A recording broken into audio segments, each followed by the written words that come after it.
Hello everyone, welcome to World of Education. And now we are reading the class 9th NCERT book of history, India and the Contemporary World. Today we are going to read the chapter 3 of this book, Nazism and the Rise of Hitler. You can read all the NCERT from our channel, it is absolutely free.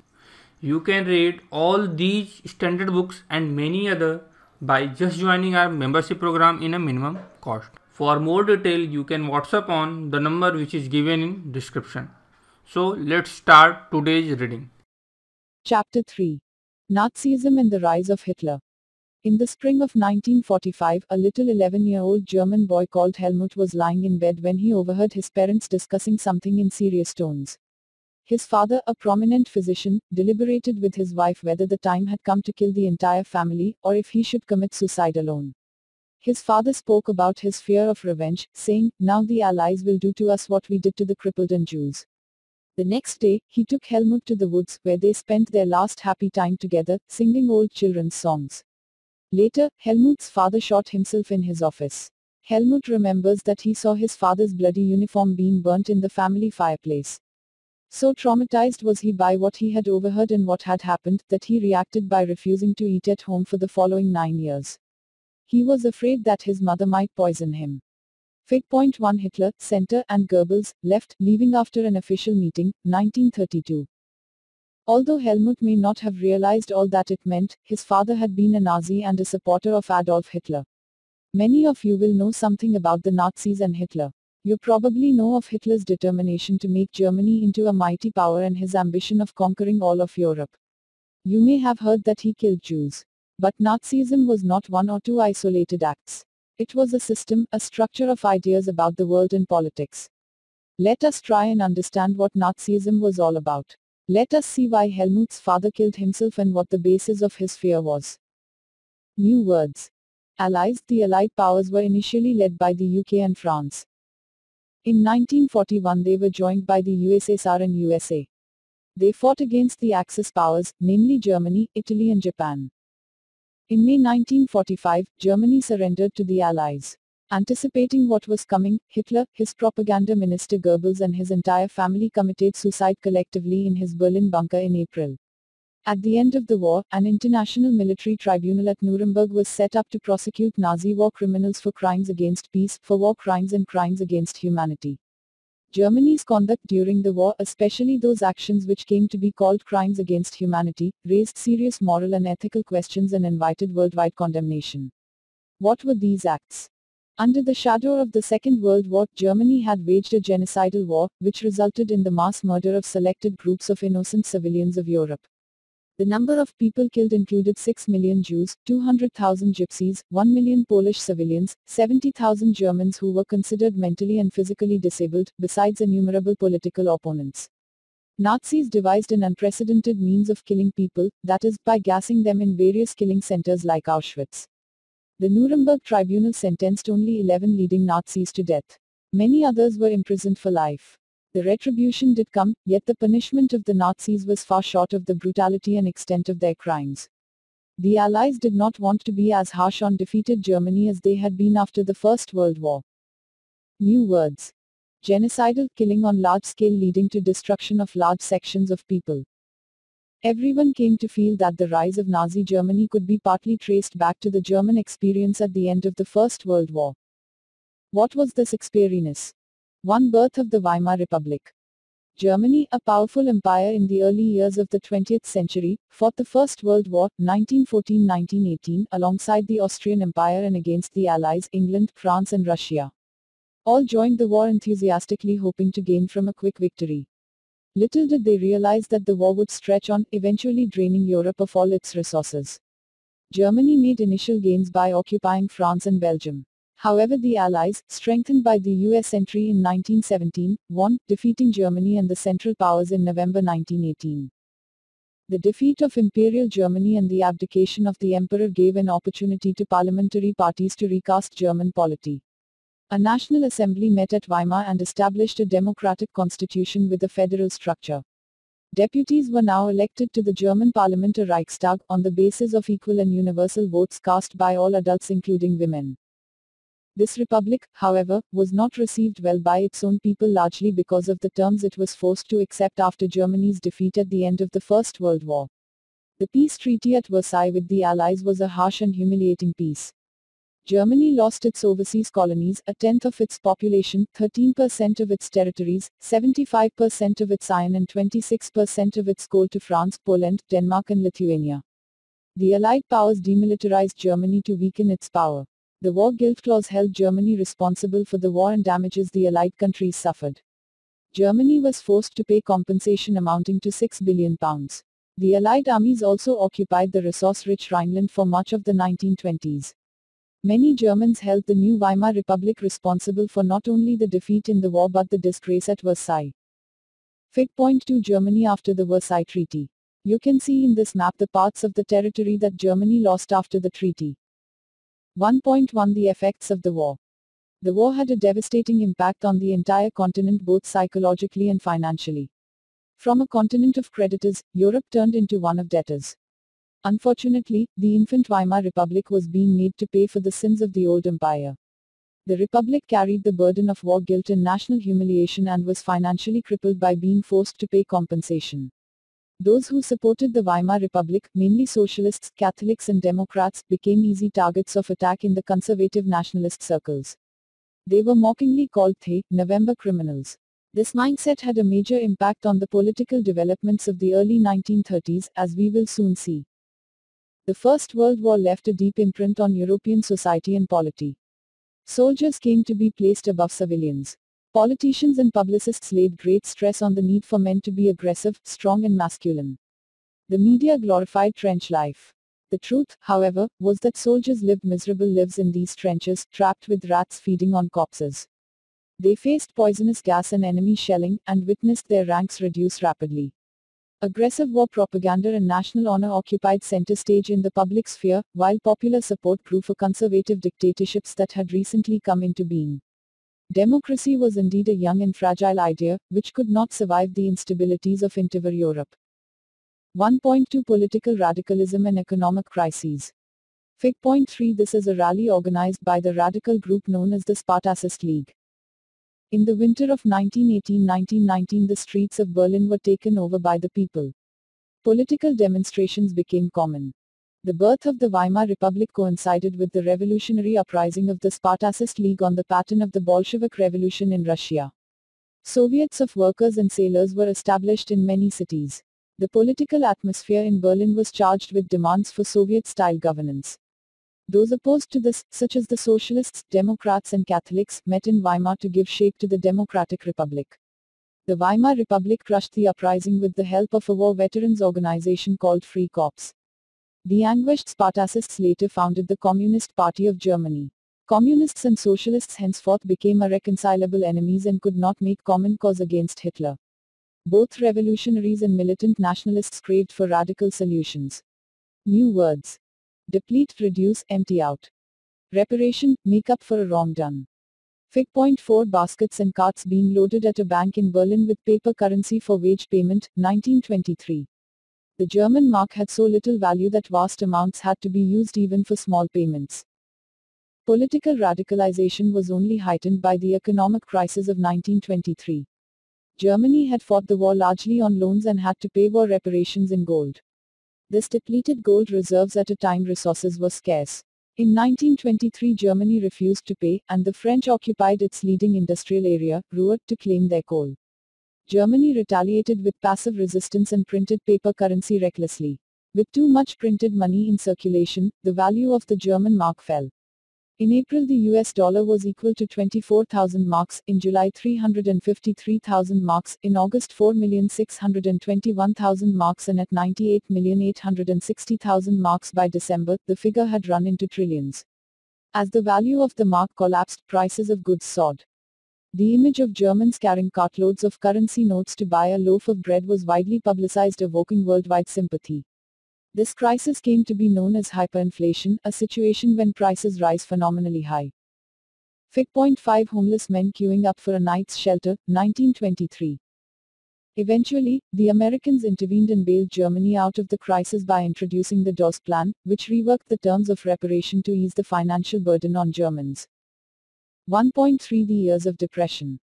The years between 1924 and 1928 saw some stability. Yet this was built on sand. German investments and industrial recovery were totally dependent on short-term loans, largely from the USA. This support was withdrawn when the Wall Street Exchange crashed in 1929. Fearing a fall in prices, people made frantic efforts to sell their shares. On one single day, the 24th of October, 13 million shares were sold. This was the start of the Great Economic Depression. Over the next 3 years, between 1929 and 1932, the national income of the USA fell by half. Factories shut down, exports fell, farmers were badly hit and speculators withdrew their money from the market. The effects of this recession in the US economy were felt worldwide. Fig. 6 Sleeping on the line. During the Great Depression, the unemployed could not hope for either wage or shelter. On winter nights when they wanted a shelter over their head, they had to pay to sleep like this. The German economy was the worst hit by the economic crisis. By 1932, industrial production was reduced to 40% of the 1929 level. Workers lost their jobs or were paid reduced wages. The number of unemployed touched an unprecedented 6 million. On the streets of Germany you could see men with placards around their necks saying, "Willing to do any work." Unemployed youths played cards or simply sat at street corners, or desperately queued up at the local employment exchange. As jobs disappeared, the youth took to criminal activities and total despair became commonplace. New words. Wall Street Exchange, the name of the world's biggest stock exchange located in the USA.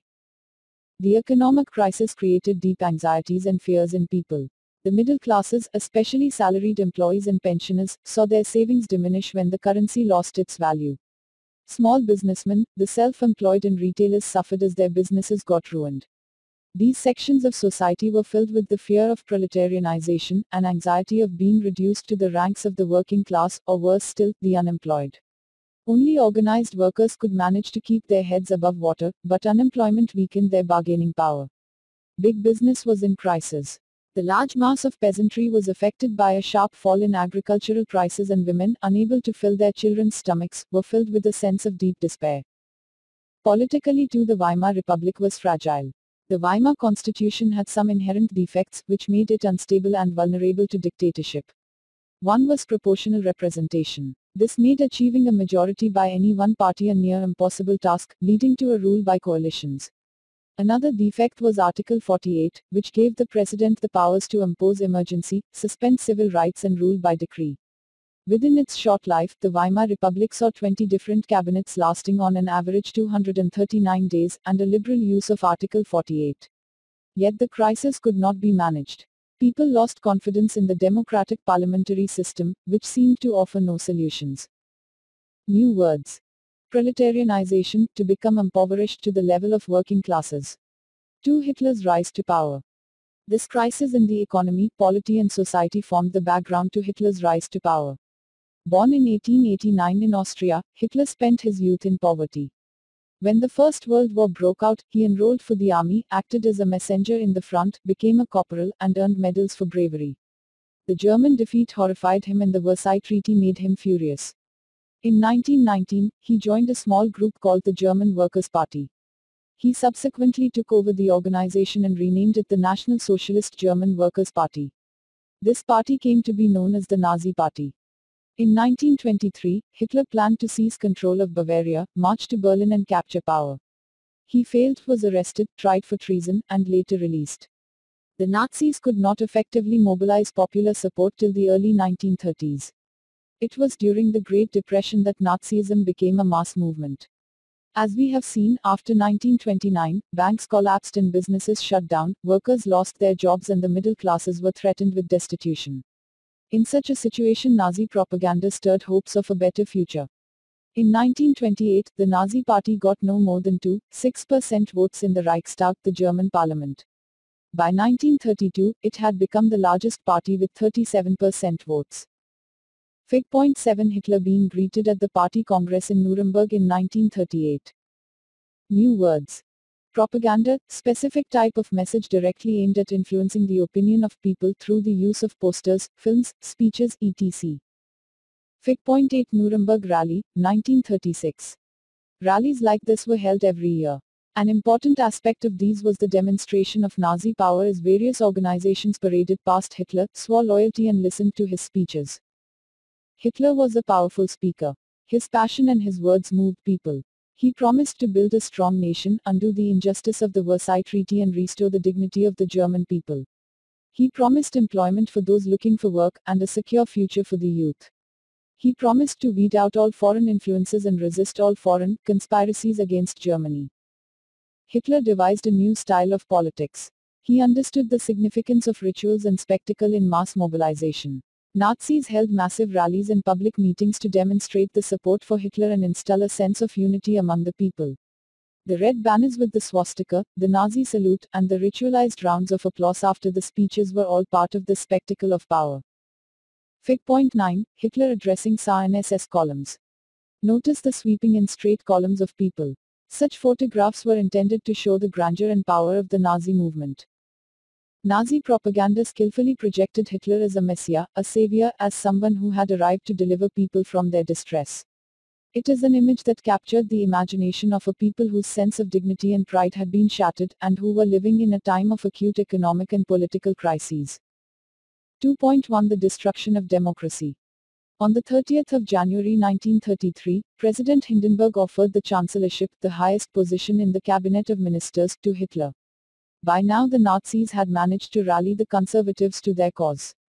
Having acquired power, Hitler set out to dismantle the structures of democratic rule. A mysterious fire that broke out in the German parliament building in February facilitated his move. The fire decree of the 28th of February 1933 indefinitely suspended civic rights like freedom of speech, press and assembly that had been guaranteed by the Weimar Constitution. Then he turned on his arch-enemies, the communists, most of whom were hurriedly packed off to the newly established concentration camps. The repression of the communists was severe. Out of the surviving 6,808 arrest files of Dusseldorf, a small city of 500,000 population, 1,440 were those of communists alone. They were, however, only one among the 52 types of victims persecuted by the Nazis across the country. On the 3rd of March 1933, the famous Enabling Act was passed. This act established dictatorship in Germany. It gave Hitler all powers to sideline parliament and rule by decree. All political parties and trade unions were banned except for the Nazi Party and its affiliates. The state established complete control over the economy, media, army and judiciary. Special surveillance and security forces were created to control and order society in ways that the Nazis wanted. Apart from the already existing regular police in green uniform and the SA or the stormtroopers, these included the Gestapo, secret state police, the SS, the protection squads, criminal police and the security service SD. It was the extra-constitutional powers of these newly organized forces that gave the Nazi state its reputation as the most dreaded criminal state. People could now be detained in Gestapo torture chambers, rounded up and sent to concentration camps, deported at will or arrested without any legal procedures. The police forces acquired powers to rule with impunity. New words. Concentration camp, a camp where people were isolated and detained without due process of law. Typically, it was surrounded by electrified barbed wire fences. 2.2 Reconstruction. Hitler assigned the responsibility of economic recovery to the economist Hjalmar Schacht, who aimed at full production and full employment through a state-funded work creation program. This project produced the famous German superhighways and the people's car, the Volkswagen. In foreign policy also Hitler acquired quick successes. He pulled out of the League of Nations in 1933, reoccupied the Rhineland in 1936, and integrated Austria and Germany in 1938 under the slogan, "One people, one empire, and one leader." He then went on to wrest German-speaking Sudetenland from Czechoslovakia, and gobbled up the entire country. In all of this he had the unspoken support of England, which had considered the Versailles Verdict too harsh. These quick successes at home and abroad seemed to reverse the destiny of the country. Fig. 10 The poster announces, "Your Volkswagen." Such posters suggested that owning a car was no longer just a dream for an ordinary worker. Hitler did not stop here. Schacht had advised Hitler against investing hugely in rearmament as the state still ran on deficit financing. Cautious people, however, had no place in Nazi Germany. Schacht had to leave. Hitler chose war as the way out of the approaching economic crisis. Resources were to be accumulated through expansion of territory. In September 1939, Germany invaded Poland. This started a war with France and England. In September 1940, a tripartite pact was signed between Germany, Italy and Japan, strengthening Hitler's claim to international power. Puppet regimes, supportive of Nazi Germany, were installed in a large part of Europe. By the end of 1940, Hitler was at the pinnacle of his power. Hitler now moved to achieve his long-term aim of conquering Eastern Europe. He wanted to ensure food supplies and living space for Germans. He attacked the Soviet Union in June 1941. In this historic blunder, Hitler exposed the German Western Front to British aerial bombing and the Eastern Front to the powerful Soviet armies. The Soviet Red Army inflicted a crushing and humiliating defeat on Germany at Stalingrad. After this, the Soviet Red Army hounded out the retreating German soldiers until they reached the heart of Berlin, establishing Soviet hegemony over the entire Eastern Europe for half a century thereafter. Fig.11 Expansion of Nazi power, Europe 1942. Meanwhile, the USA had resisted involvement in the war. It was unwilling to once again face all the economic problems that the First World War had caused. But it could not stay out of the war for long. Japan was expanding its power in the East. It had occupied French Indochina and was planning attacks on US naval bases in the Pacific. When Japan extended its support to Hitler and bombed the US base at Pearl Harbor, the US entered the Second World War. The war ended in May 1945 with Hitler's defeat and the US dropping of the atom bomb on Hiroshima in Japan. From this brief account of what happened in the Second World War, we now return to Helmut and his father's story, a story of Nazi criminality during the war. Fig.12 Newspapers in India track the developments in Germany. 3. The Nazi worldview. The crimes that Nazis committed were linked to a system of belief and a set of practices. So say. For this earth is not allotted to anyone, nor is it presented to anyone as a gift. It is awarded by Providence to people who in their hearts have the courage to conquer it, the strength to preserve it, and the industry to put it to the plow. The primary right of this world is the right to life, so far as one possesses the strength for this. Hence, on the basis of this right, a vigorous nation will always find ways of adapting its territory to its population size. Hitler, Secret Book, ed. Telford Taylor. Source B. In an era when the earth is gradually being divided up among states, some of which embrace almost entire continents, we cannot speak of a world power in connection with a formation whose political mother country is limited to the absurd area of 500 kilometers. Hitler, Mein Kampf, p. 644. Nazi ideology was synonymous with Hitler's worldview. According to this, there was no equality between people, but only a racial hierarchy. In this view, blonde, blue-eyed, Nordic German Aryans were at the top, while Jews were located at the lowest rung. They came to be regarded as an anti-race, the arch-enemies of the Aryans. All other colored people were placed in between depending upon their external features. Hitler's racism borrowed from thinkers like Charles Darwin and Herbert Spencer. Darwin was a natural scientist who tried to explain the creation of plants and animals through the concept of evolution and natural selection. Herbert Spencer later added the idea of survival of the fittest. According to this idea, only those species survived on Earth that could adapt themselves to changing climatic conditions. We should bear in mind that Darwin never advocated human intervention in what he thought was a purely natural process of selection. However, his ideas were used by racist thinkers and politicians to justify imperial rule over conquered peoples. The Nazi argument was simple: the strongest race would survive and the weak ones would perish. The Aryan race was the finest. It had to retain its purity, become stronger and dominate the world. Activity. Read sources A and B. What do they tell you about Hitler's imperial ambition? What do you think Mahatma Gandhi would have said to Hitler about these ideas? The other aspect of Hitler's ideology related to the geopolitical concept of Lebensraum, or living space. He believed that new territories had to be acquired for settlement. This would enhance the area of the mother country, while enabling the settlers on new lands to retain an intimate link with the place of their origin. It would also enhance the material resources and power of the German nation.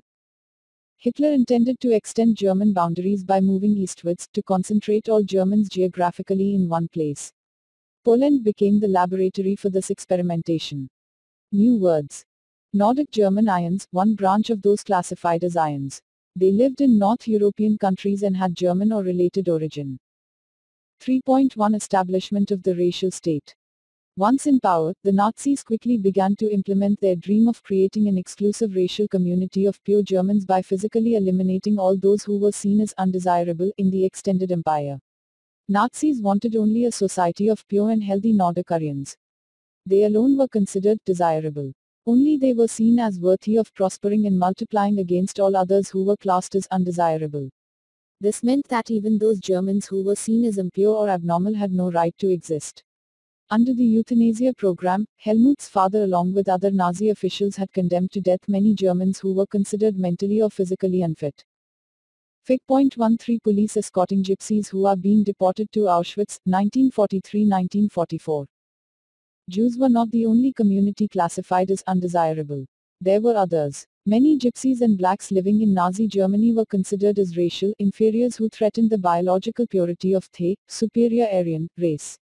They were widely persecuted. Even Russians and Poles were considered subhuman, and hence undeserving of any humanity. When Germany occupied Poland and parts of Russia, captured civilians were forced to work as slave labor. Many of them died simply through hard work and starvation. Jews remained the worst sufferers in Nazi Germany. Nazi hatred of Jews had a precursor in the traditional Christian hostility towards Jews. They had been stereotyped as killers of Christ and usurers. Until medieval times, Jews were barred from owning land. They survived mainly through trade and money lending. They lived in separately marked areas called ghettos. They were often persecuted through periodic organized violence and expulsion from the land. However, Hitler's hatred of Jews was based on pseudoscientific theories of race, which held that conversion was no solution to the Jewish problem. It could be solved only through their total elimination. From 1933 to 1938, the Nazis terrorized, pauperized and segregated the Jews, compelling them to leave the country. The next phase, 1939-1945, aimed at concentrating them in certain areas and eventually killing them in gas chambers in Poland. New words. Gypsy, the groups that were classified as Gypsy, had their own community identity. Sinti and Roma were two such communities. Many of them traced their origin to India. Pauperized, reduced to absolute poverty. Persecution, systematic, organized punishment of those belonging to a group or religion. Usurers, moneylenders charging excessive interest, often used as a term of abuse. 3.2 The racial utopia. Under the shadow of war, the Nazis proceeded to realize their murderous, racial ideal.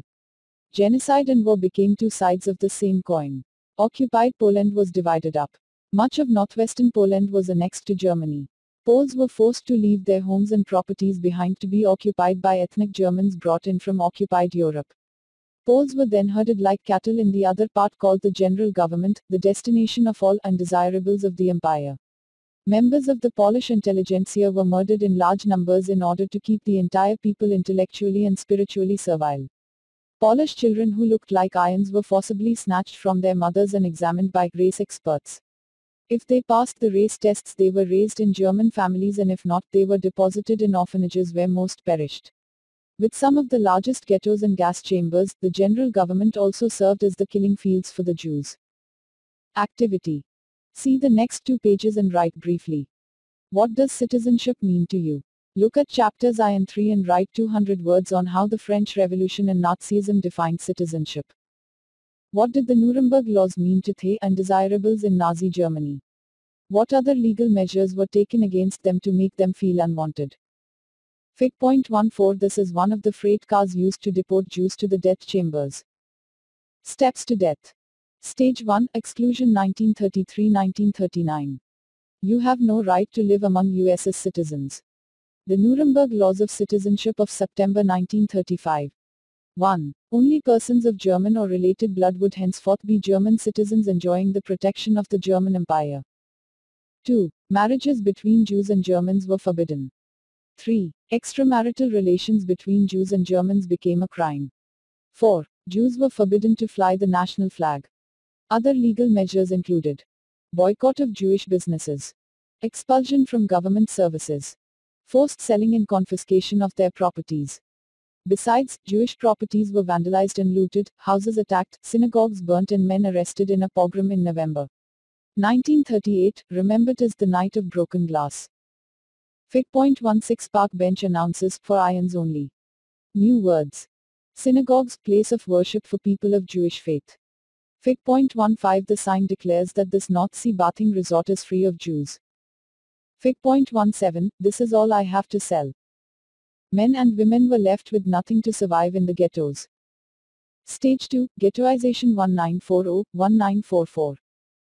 You have no right to live among US.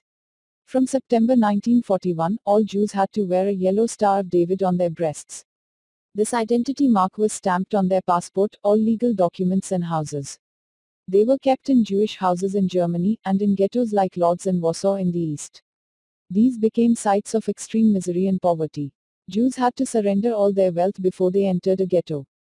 Soon the ghettos were brimming with hunger, starvation and disease due to deprivation and poor hygiene. Stage 3, Annihilation 1941 onwards. You have no right to live. Fig.18 killed while trying to escape. The concentration camps were enclosed with live wires. Fig.19 piles of clothes outside the gas chamber. Jews from Jewish houses, concentration camps and ghettos from different parts of Europe were brought to death factories by goods trains. In Poland and elsewhere in the east, most notably Belzec, Auschwitz, Sobibor, Treblinka, Chelmno and Majdanek, they were charred in gas chambers. Mass killings took place within minutes with scientific precision. Fig.20 A concentration camp. Fig.21 A concentration camp. A camera can make a death camp look beautiful. Fig.22 Shoes taken away from prisoners before the final solution. 4 Youth in Nazi Germany. Hitler was fanatically interested in the youth of the country. He felt that a strong Nazi society could be established only by teaching children Nazi ideology. This required a control over the child both inside and outside school. Fig.23 Classroom scene depicting a lesson on racial antisemitism. From Der Giftpilz, The Poison Mushroom, by Ernst Heimer, Nuremberg, Das Stürmer, 1938, p.7. Caption reads, The Jewish nose is bent at its point. It looks like the number 6. What happened in schools under Nazism? All schools were cleansed and purified. This meant that teachers who were Jews or seen as politically unreliable were dismissed. Children were first segregated. Germans and Jews could not sit together or play together. Subsequently, undesirable children, Jews, the physically handicapped, gypsies, were thrown out of schools. And finally in the 1940s, they were taken to the gas chambers. Good German, children were subjected to a process of Nazi schooling, a prolonged period of ideological training. School textbooks were rewritten. Racial science was introduced to justify Nazi ideas of race. Stereotypes about Jews were popularized even through maths classes. Children were taught to be loyal and submissive, hate Jews, and worship Hitler. Even the function of sports was to nurture a spirit of violence and aggression among children. Hitler believed that boxing could make children iron-hearted, strong and masculine. Fig.24 Jewish teacher and Jewish pupils expelled from school under the jeers of classmate. From Trau keinem Judd auf grüner Heid, ein Bilderbuch für Groß und Keum, Trust no Jew on the Green Heat, a picture book for big and little, by Elvira Bauer, Nuremberg, Das Stürmer, 1936. Youth organizations were made responsible for educating German youth in the spirit of National Socialism. 10-year-olds had to enter Jungvolk. At 14, all boys had to join the Nazi youth organization, Hitler Youth, where they learned to worship war, glorify aggression and violence, condemn democracy, and hate Jews, communists, gypsies and all those categorized as undesirable. After a period of rigorous ideological and physical training, they joined the labor service, usually at the age of 18. Then they had to serve in the armed forces and enter one of the Nazi organizations. Activity. If you were a student sitting in one of these classes, how would you have felt towards Jews? Have you ever thought of the stereotypes of other communities that people around you believe in? How have they acquired them? New words. Jungvolk, Nazi youth groups for children below 14 years of age. The Youth League of the Nazis was founded in 1922. 4 years later it was renamed Hitler Youth. To unify the youth movement under Nazi control, all other youth organizations were systematically dissolved and finally banned. Source C. All boys between the ages of 6 and 10 went through a preliminary training in Nazi ideology. At the end of the training they had to take the following oath of loyalty to Hitler. In the presence of this blood banner which represents our Führer, I swear to devote all my energies and my strength to the savior of our country, Adolf Hitler. I am willing and ready to give up my life for him, so help me God. From W. Schirrer, The Rise and Fall of the Third Reich. Source D. Robert Ley, head of the German Labor Front, said, We start when the child is 3 years old. As soon as he even starts to think, he is given a little flag to wave. Then comes school, the Hitler Youth, military service. But when all this is over, we don't let go of anyone. The Labour Front takes hold of them and keeps hold until they go to the grave, whether they like it or not. Fig. 25 Desirable children that Hitler wanted to see multiplied. Fig. 26 A German-blooded infant with his mother being brought from occupied Europe to annexed Poland for settlement. Fig. 27 Jewish children arriving at a death factory to be gassed. Activity. Look at Figs 23, 24, and 27. Imagine yourself to be a Jew or a Pole in Nazi Germany. It is September 1941, and the law forcing Jews to wear the Star of David has just been declared. Write an account of one day in your life. 4.1 The Nazi Cult of Motherhood. Children in Nazi Germany were repeatedly told that women were radically different from men. The fight for equal rights for men and women that had become part of democratic struggles everywhere was wrong, and it would destroy society. While boys were taught to be aggressive, masculine and steel-hearted, girls were told that they had to become good mothers and rear pure-blooded Aryan children. Girls had to maintain the purity of the race, distance themselves from Jews, look after the home, and teach their children Nazi values. They had to be the bearers of the Aryan culture and race. In 1933 Hitler said, "In my state the mother is the most important citizen." But in Nazi Germany all mothers were not treated equally. Women who bore racially undesirable children were punished, and those who produced racially desirable children were awarded. They were given favored treatment in hospitals and were also entitled to concessions in shops and on theatre tickets and railway fares. To encourage women to produce many children, honor crosses were awarded. A bronze cross was given for 4 children, silver for 6 and gold for 8 or more. All Aryan women who deviated from the prescribed code of conduct were publicly condemned and severely punished. Those who maintained contact with Jews, Poles and Russians were paraded through the town with shaved heads, blackened faces and placards hanging around their necks announcing, "I have sullied the honor of the nation." Many received jail sentences and lost civic honor as well as their husbands and families for this criminal offense. 4.2 The Art of Propaganda. The Nazi regime used language and media with care, and often to great effect. The terms they coined to describe their various practices are not only deceptive. They are chilling. Nazis never used the words kill or murder in their official communications. Mass killings were termed special treatment, final solution, for the Jews, euthanasia, for the disabled, selection and disinfections. Evacuation meant deporting people to gas chambers. Do you know what the gas chambers were called? They were labeled disinfectionaries and looked like bathrooms equipped with fake showerheads. So say. In an address to women at the Nuremberg Party rally, the 8th of September 1934, Hitler said, "We do not consider it correct for the woman to interfere in the world of the man, in his main sphere. We consider it natural that these two worlds remain distinct. What the man gives in courage on the battlefield, the woman gives in eternal self-sacrifice, in eternal pain and suffering. Every child that women bring to the world is a battle waged for the existence of her people." Media was carefully used to win support for the regime and popularize its worldview. Nazi ideas were spread through visual images, films, radio, posters, catchy slogans and leaflets. In posters, groups identified as the enemies of Germans were stereotyped, mocked, abused and described as evil. Socialists and liberals were represented as weak in the generate. They were attacked as malicious foreign agents. Propaganda films were made to create hatred for Jews. The most infamous film was The Eternal Jew. Orthodox Jews were stereotyped and mocked. They were shown with flowing beards wearing kaftans, whereas in reality it was difficult to distinguish German Jews by their outward appearance because they were a highly assimilated community.